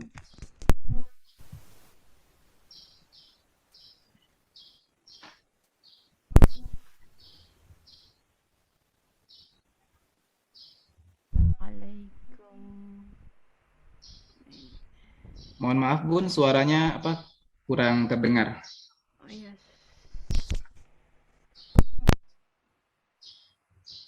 Assalamualaikum Pak Akbar.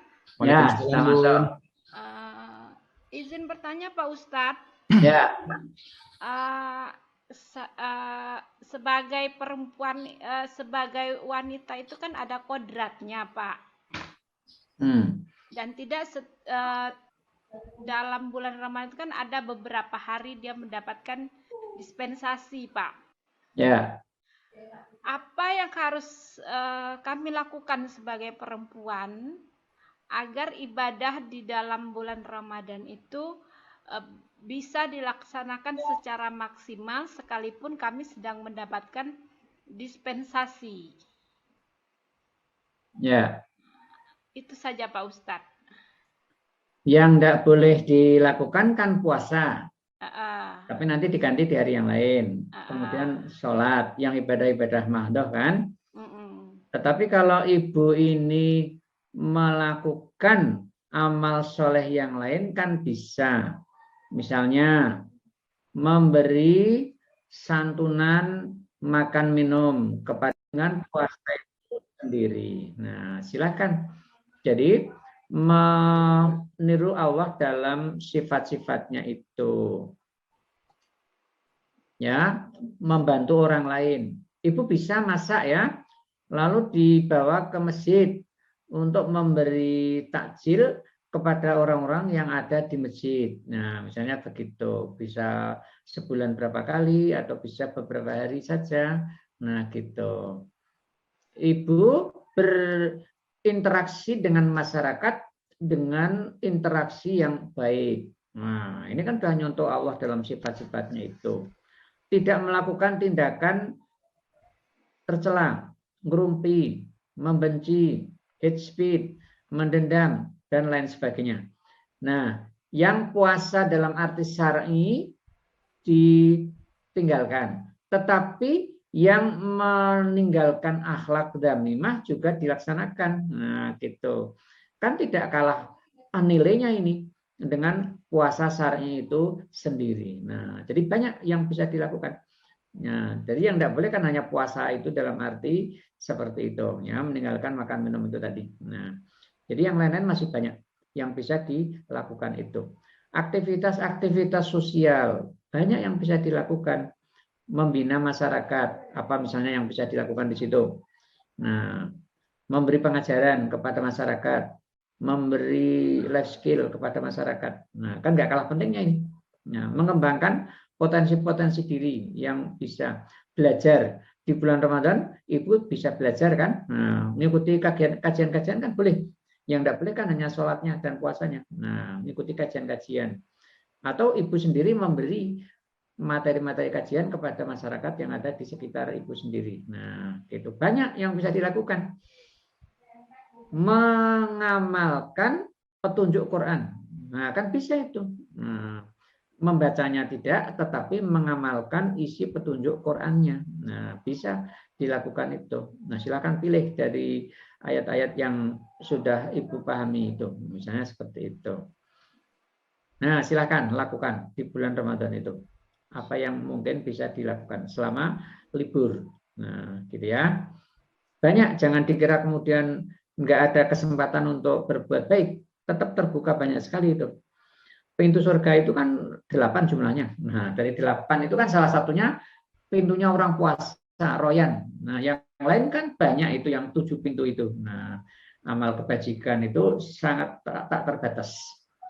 Nah, silakan apa yang ibu bisa lakukan, lakukan. Sebagai pengganti hari-hari yang ibu tidak berpuasa itu.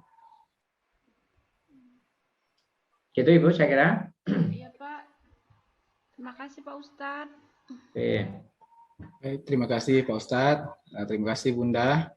Menarik sekali tadi pertanyaannya. Ingin kami tambahkan sedikit Pak Ustadz. Lalu bagaimana kalau sekiranya ibu ini misalnya kan mengganti puasanya di luar bulan Ramadan? Apakah pahalanya itu sama juga dengan beribadah di bulan Ramadan itu Pak Ustadz? Ya, kalau nilai pahala kan sama ya. Karena ini kan pengganti ya, namanya pengganti. Itu ketetapan dari Allah. Sama dengan orang yang tidak bisa melaksanakan kewajiban, lalu ada badalnya, ada penggantinya. Nah, makanya antara yang diganti dan penggantinya kan jadi sama nilainya itu. Berdasarkan ketetapan Allah Subhanahu wa taala itu sendiri. Nah, gitu yang dimaksud. Nah, makanya yang tidak puasa malah dapat kesempatan banyak untuk melakukan amaliyah yang lain yang juga punya nilai pahala yang tidak kalah pentingnya. Nah, makanya harus kreatif ya di sini ya, supaya tetap mendapatkan kebajikannya Ramadan, berkahnya Ramadan tadi itu. Banyak itu yang bisa dilakukan. Hanya kadang-kadang kita memang harus mengerti ya, harus tahu apa yang harus kita lakukan. Dan kita itu perlu punya pergaulan yang luas. Nah, supaya kita juga punya pengalaman yang banyak. Kalau pergaulannya kurang kan jadi kurang pengalaman toh. Nah, kuper jadinya. Jadi orang tidak bisa berbuat apa-apa hanya karena kurang pengetahuan dan kurang pengalaman itu. Nah, disinilah pentingnya kita memperluas wawasan dengan bergaul yang luas dengan siapa saja, silaturahimnya dengan siapa saja. Nah, gitu. Sehingga kita sendiri akan bisa berbuat baik karena punya pengalaman tadi. Nah, bisa nyontoh yang lain yang kita tadinya belum tahu. Nah, kan banyak sekarang nih. Orang berkunjung kemana, dapat pengetahuan apa, dapat pengalaman apa, lalu bisa diterapkan di tempatnya sendiri. Ya, sekarang kan modelnya kayak gitu. Kunjungan-kunjungan itu, studi banding itu ya. Nah, gitu. Mereka punya apa, lalu kita ngambil, lalu kita terapkan. Pendidikan kan juga sama kayak gitu ya. Studi banding kemana? Di sana sekolahnya udah punya apa, yang kita belum apa. Nah, gitu. Lalu kita niru yang belum ada itu. Nah, gitu. Jadi kreatif, kita yang kreatif. Baik, terima kasih banyak Pak Ustadz. Alhamdulillah. Selanjutnya kepada Bapak Ibu, atau mungkin masih ada yang ingin ditanyakan, kami persilahkan. Bapak Ibu guru dari TK maupun SD, mungkin masih ada yang ingin ditanyakan.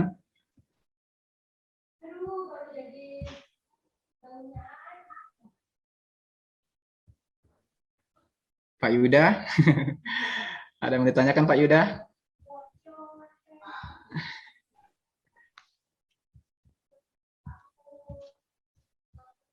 Baik, satu pertanyaan lagi mungkin Pak Ustadz. Ya. Terkait untuk waktu turunnya Lailatul Qadar ini Pak Ustadz, sedikit yang kami ingin tanyakan, apakah turunnya malam Lailatul Qadar ini terhitung dari habis maghrib sampai subuh atau di sepertiga malamnya itu Pak Ustadz? Terima kasih.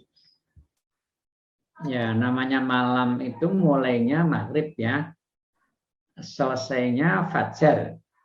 Nah, selesainya kan fajar. Setelah fajar, setelah subuh kan sudah tidak malam lagi kan, walaupun masih ada gelap-gelap.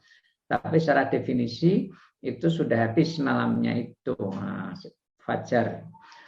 Nah, jadi ya dari maghrib sampai subuh kira-kira begitu. Setelah subuh ini sudah waktu pagi ini kita ini.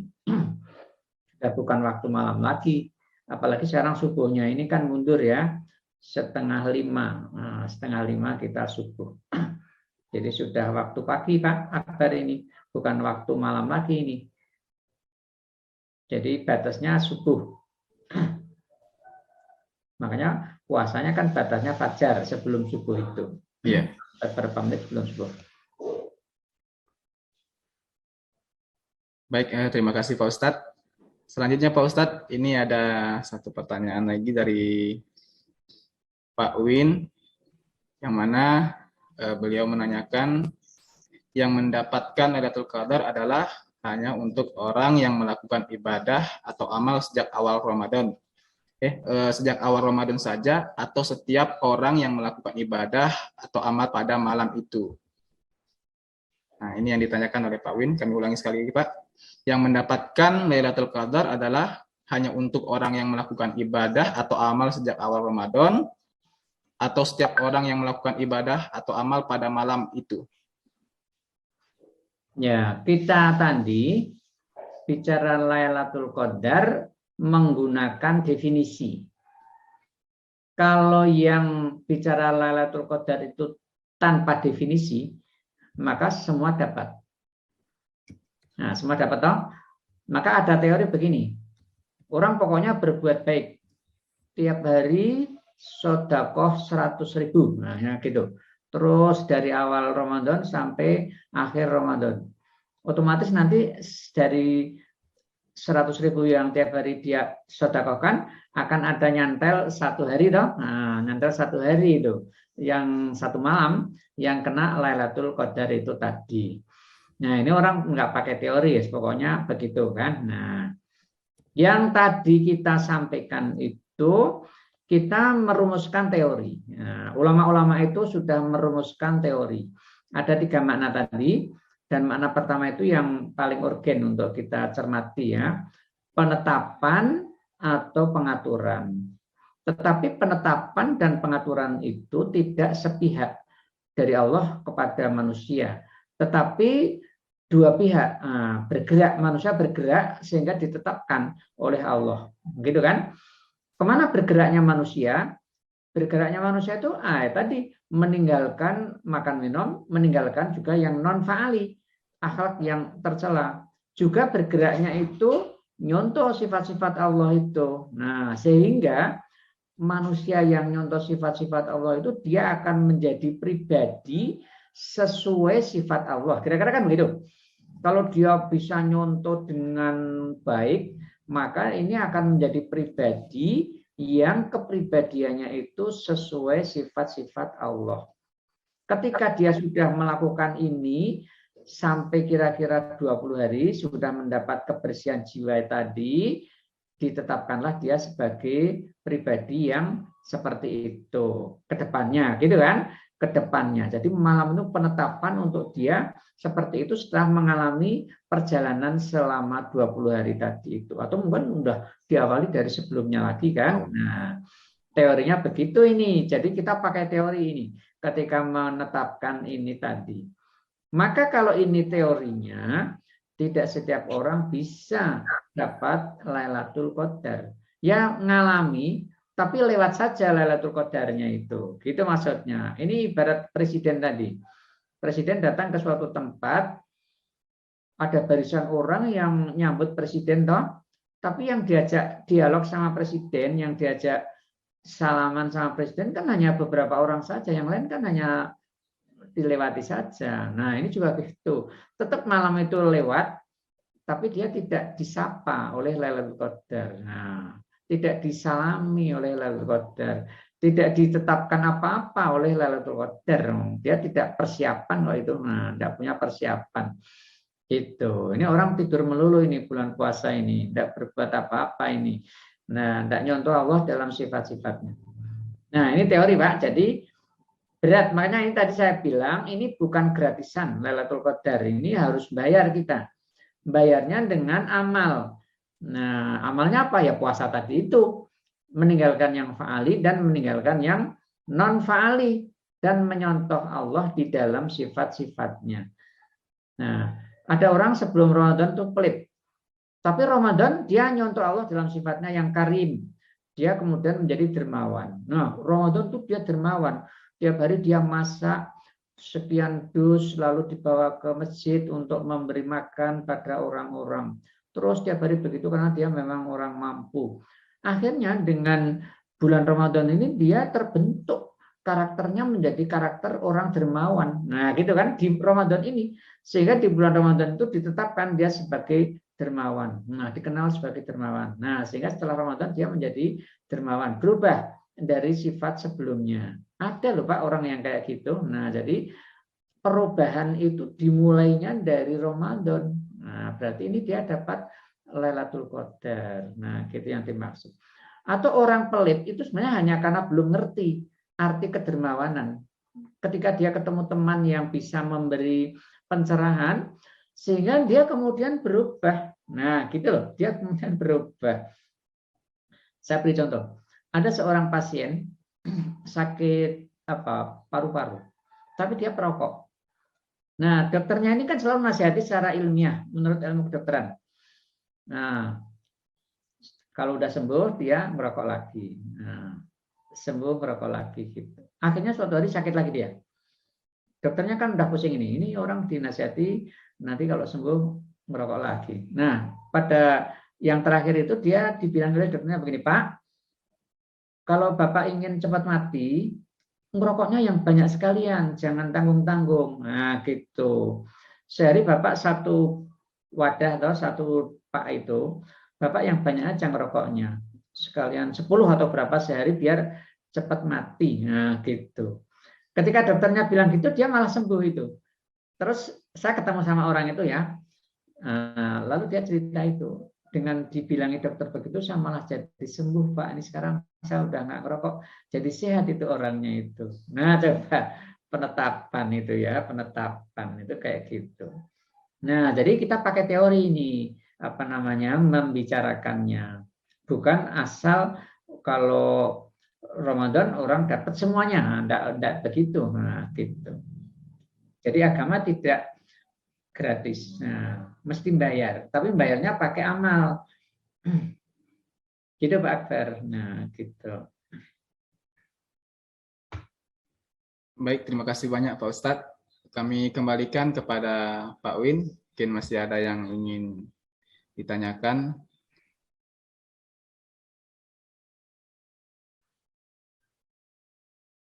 Cukup, terima kasih Pak Zuhad Mas Duki. Ya, matur nuwun Pak Baik, Win. terima kasih banyak Pak Win. Selanjutnya Pak Ustadz, ikut ada pertanyaan dari Ayahanda Lutfi Lubihanto. Pada Bapak kami persilahkan. Terima kasih Pak Akbar. Assalamualaikum Ustaz Juhat. Waalaikumsalam warahmatullahi wabarakatuh. Ustaz, untuk menggenapkan pemahaman kami terhadap materi yang disampaikan dalam trilogi Tarhib Ramadan ya, itu mengenai pembagian waktu per 10 hari Ustaz.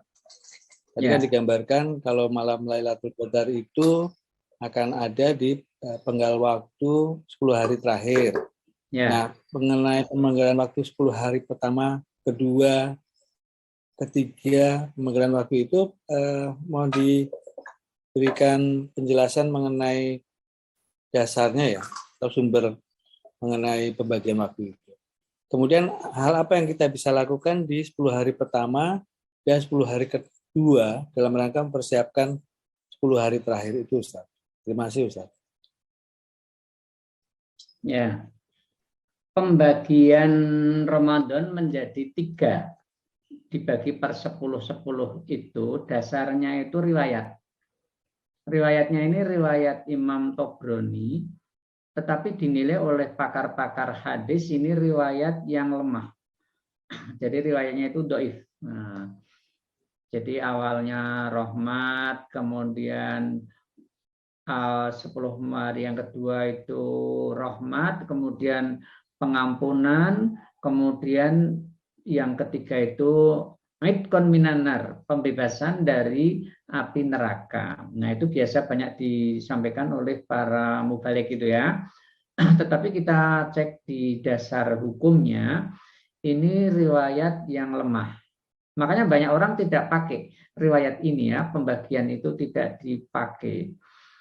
Nah, makanya uraian-uraiannya biasanya subjektif, ya, subjektif dari masing-masing mubaliknya itu. Nah, jadi 10 hari yang pertama itu rahmat, 10 hari yang kedua itu pengampunan, 10 hari yang ketiga itu pembebasan dari neraka.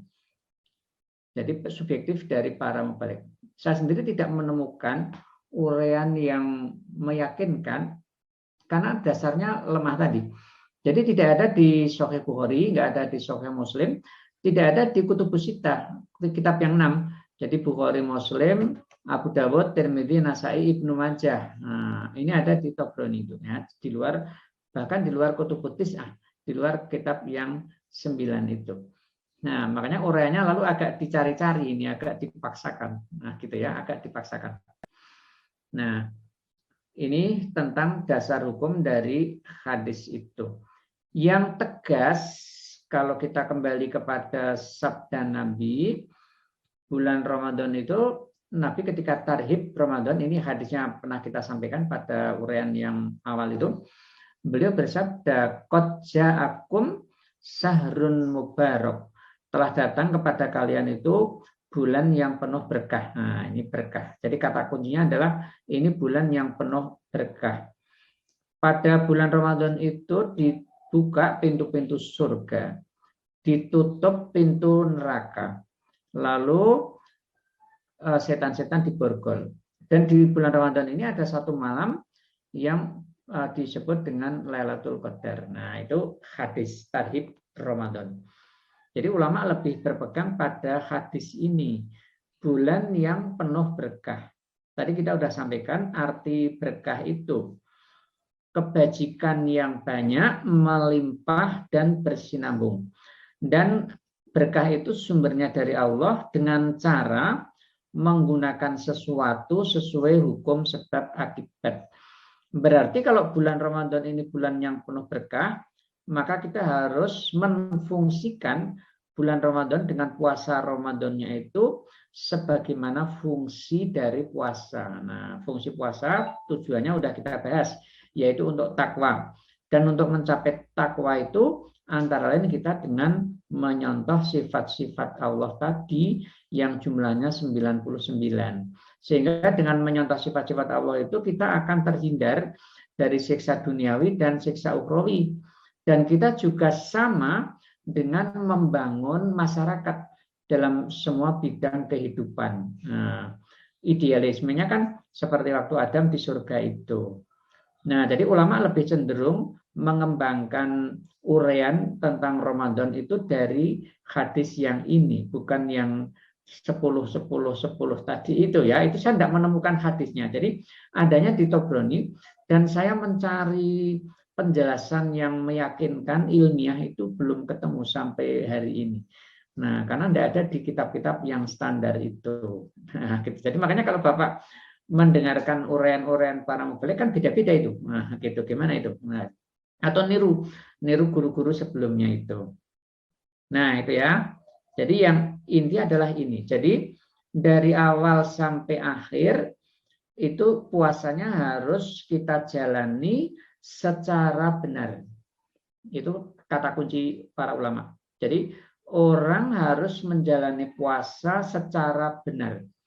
Puasa yang benar itu meninggalkan dua perkara.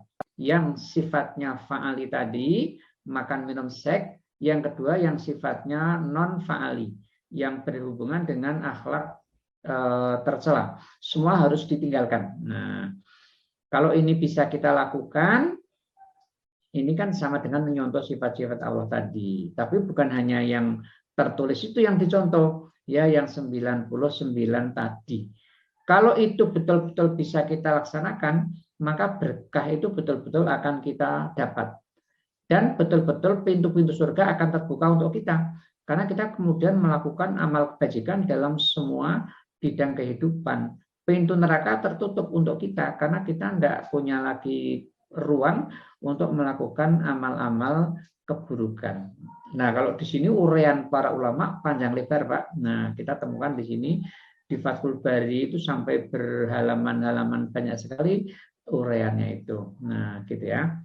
Jadi ini saya masih belum ketemu Pak ini kalau yang pembagian 10. Ini ketemunya memang di ceramah-ceramahnya para mubalik ini ya. Ceramah mubalik. Tapi kalau mubalik-mubalik yang akademik biasanya nggak mau juga pakai. Nah, jadi tidak mengembangkan dari sini. Nah, jadi termasuk Pak Quraisy Shihab itu tidak membicarakan yang ini. Karena nggak ada dasarnya tadi. Nah, Pak Quraisy itu termasuk ahli hadis. Dia pakar tafsir dan ahli hadis. Guru hadis saya ya Pak Quraisy itu waktu di Jakarta, waktu di UIN Jakarta, waktu saya S3 itu. Nah, jadi dia tidak membahas hadis ini di dalam bukunya. Nanti kalau saya ketemu penjelasannya saya sampaikan ke Pak Lutfi ini. Saya belum menemukan ini yang betul-betul bisa dipertanggungjawabkan. Ya, baik, saya kira gitu Pak Lutfi. Terima kasih Ustadz atas penjelasannya. Terima kasih Pak Akbar atas waktunya. Terima kasih. Terima kasih banyak Pak Ustadz. Terima kasih banyak Ayahanda Filibanto. Selanjutnya Bapak Ibu, apabila masih ada yang ingin ditanyakan, kami masih membuka satu pertanyaan lagi. Tapi jika tidak ada, bisa kita cukupkan sampai di sini dulu.